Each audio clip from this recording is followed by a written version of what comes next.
I think that one of the big things that we spent a lot of time as a company sitting down and contemplating was what is the biggest distraction for women. And I think that's when we realized, in hours and hours of seminars and of all these different mediums that we put together to get different opinions of girls, one of the big things that kept coming up was this distraction of beauty, was this impossible expectation of beauty.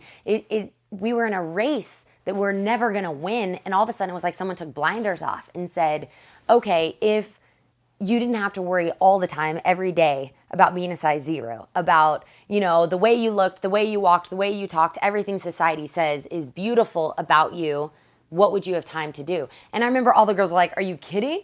To take away all the time that we spend in thought even about all of that. I think that was one of our big revelations as a company was, my God, beauty in itself, the current definition, is the greatest distraction for women. So what if we could remove that distraction? And that was actually when we created the concept of Bellism, because I think that if we can substitute a new definition of beauty, and we saw several beauty campaigns that were, accepting every size and color, and yet every one of those was still about the physical.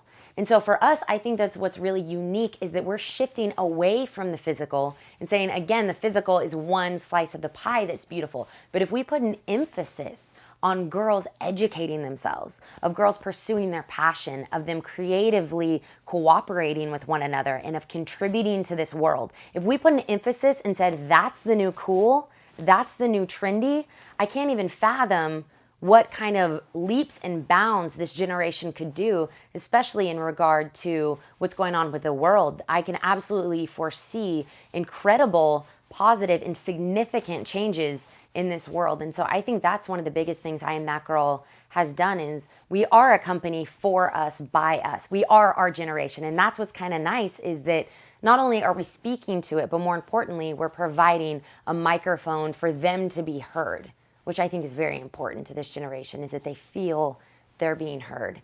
And I think by providing them this outlet and a community for them to be able to have these conversations with each other, it's the first step in really shifting the paradigm for this generation.